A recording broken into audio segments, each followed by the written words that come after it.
श्री कृष्ण और रुक्मिणी की प्रेम कथा और विवाह। विदर्भ देश के राजा भीष्मक के 5 पुत्र और एक पुत्री थी। पुत्री का नाम रुक्मिणी था, जो समकालीन राजकुमारियों में सर्वाधिक सुंदर और सुशील थी। उससे विवाह करने के लिए अनेक राजा और राजकुमार आए दिन विदर्भ देश की राजधानी की यात्रा करते रहते थे। उन दिनों कृष्ण के रूप, सौंदर्य, गुणों और पराक्रम की गाथाएं समस्त भरत खंड में गूंज रही थी। राजकुमारी रुक्मिणी अपनी किशोर अवस्था से ही कृष्ण के संबंध में सुनती चली आई थी, इसीलिए उसके मन में कृष्ण के लिए एक विशिष्ट स्थान बन गया था। फिर जब वह युवती बन गई तो उसने अनुभव किया कि तीनों लोक में कृष्ण से श्रेष्ठ वर उसके लिए कोई नहीं हो सकता। इसीलिए उसने मन ही मन कृष्ण को अपना पति मान लिया।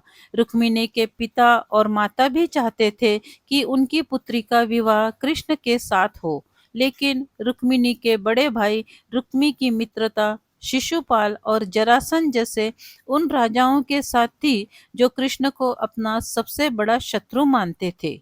उन राजाओं को कृष्ण के हाथों कई बार पराजय का सामना करना पड़ा था, फिर भी उनकी शत्रुता की आग बुझ नहीं पाई थी। जब रुक्मी को यह पता चला कि उसकी बहन कृष्ण के साथ विवाह करना चाहती है और उसके माता पिता भी इससे सहमत हैं, तो उसने एक दिन राजसभा में घोषणा कर दी कि उसकी बहन रुक्मिणी का विवाह चेदी देश के राजा शिशुपाल के साथ होगा। इस घोषणा के साथ ही उसने अपने पिता भीष्मक को धमकी दे डाली कि अगर उन्होंने उसकी घोषणा का विरोध किया तो वह उन्हें राज सिंहासन से हटाकर राज्य पर अधिकार कर लेगा और फिर जबरदस्ती रुक्मिणी का विवाह शिशुपाल के साथ कर देगा। राजा भीष्मक को अपने राज्य जाने की तो उतनी चिंता नहीं थी, जितनी चिंता अपनी प्रजा के कल्याण की थी। वह अच्छी तरह जानते थे कि रुक्मी के राजा बनते ही राज्य की वही हालत हो जाएगी जो शिशुपाल और बाणसूर जैसे अत्याचारी और निरंकुश राजाओं के राज्य की है। यह सब सोचकर उन्होंने रुक्मी की घोषणा का विरोध नहीं किया। रुक्मी ने उसी समय कुल पुरोहित से विवाह की तिथि निश्चित कराई और शिशुपाल के पास संदेश भिजवा दिया कि वह अपने मित्र राजाओं को बारात में लेकर आए और राजकुमारी रुक्मिणी को विवाह कर ले जाएं। जब रुक्मिणी को अपने बड़े भाई की इस करतूत का पता चला तो वह बहुत दुखी हुई। उसने मन ही मन कृष्ण को अपना पति मान लिया था। सोच विचार करने के बाद उसने अपने एक विश्वस्त ब्राह्मण को बुलाया और उससे कहा कि वह द्वारिका में कृष्ण के पास जाए और उन्हें यह संदेश दे दे कि रुक्मिणी वर्षों पहले से उनका अपने पति के रूप में वरण कर चुकी है, लेकिन उसका बड़ा भाई रुक्मी बलपूर्वक उसका विवाह शिशुपाल के साथ कर देना चाहता है। इसीलिए कृष्ण आए और उसका हरण करके ले जाएं। यदि वह न आए तो वह अपने प्राणों का अंत कर देगी। रुक्मिणी का संदेश लेकर ब्राह्मण उसी समय द्वारिका की ओर चल दिया और कुछ दिनों बाद द्वारिका में पहुंच गया। जब कृष्ण को उस ब्राह्मण द्वारा रुक्मिणी का संदेश मिला तो कृष्ण ने उसे वचन दिया कि भले ही शिशुपाल, जरासंध आदि राजाओं की विशाल सेनाओं से उन्हें भीषण युद्ध क्यों न करना पड़े, वह उसे उन सबके बीच से उठा लाएंगे। कृष्ण ने उसी समय अपने सारथी को रथ तैयार करने की आज्ञा दी और ब्राह्मण को साथ लेकर कुंडिनपुर की ओर चल पड़े। कृष्ण के जाते ही बलराम को उनके कुंडिनपुर जाने की सूचना मिल गई।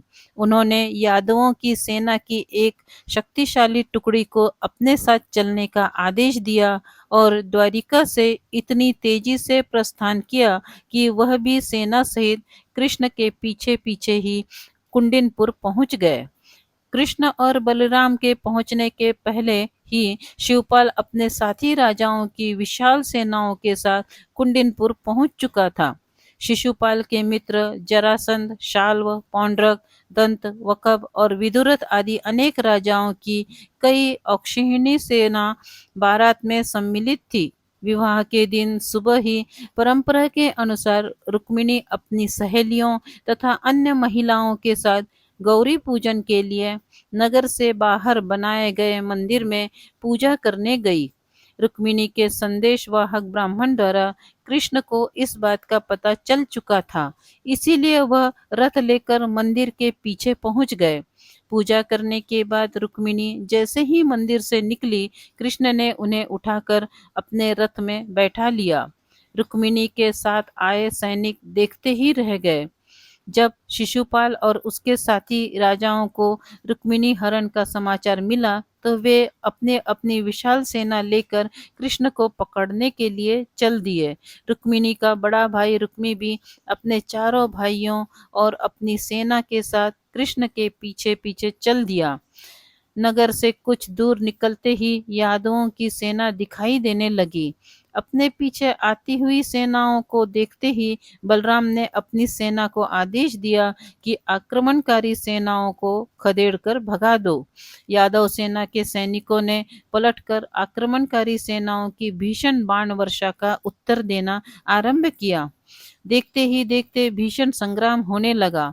यदुवंशियों की थोड़ी सी सेना ने शिशुपाल, जरासंध और उनके साथी राजाओं की विशाल सेनाओं पर इतनी भयंकर बाण वर्षा की कि वे सिर पर पांव रखकर भागने लगे। अपनी सेनाओं का संहार होते और उन्हें भागते देख शिशुपाल और उसके साथी राजा भी अपने प्राण बचाकर भाग गए। शिशुपाल और उसके साथी राजाओं की सेनाओं को पीठ दिखाकर भागते देख रुक्मी के क्रोध की कोई सीमा न रही। वह अकेला ही कृष्ण का पीछा करने लगा। कृष्ण रुक्मी से युद्ध करना नहीं चाहते थे, लेकिन जब रुक्मी ने अपशब्द कहते हुए उन पर आक्रमण कर दिया, तो विवश होकर कृष्ण को शस्त्र उठाने पड़े। उन्होंने पलक झपकते ही रुक्मी के रथ के घोड़ों और सारथी को मार डाला। रुक्मी भी उनके बाणों से घायल हो गया।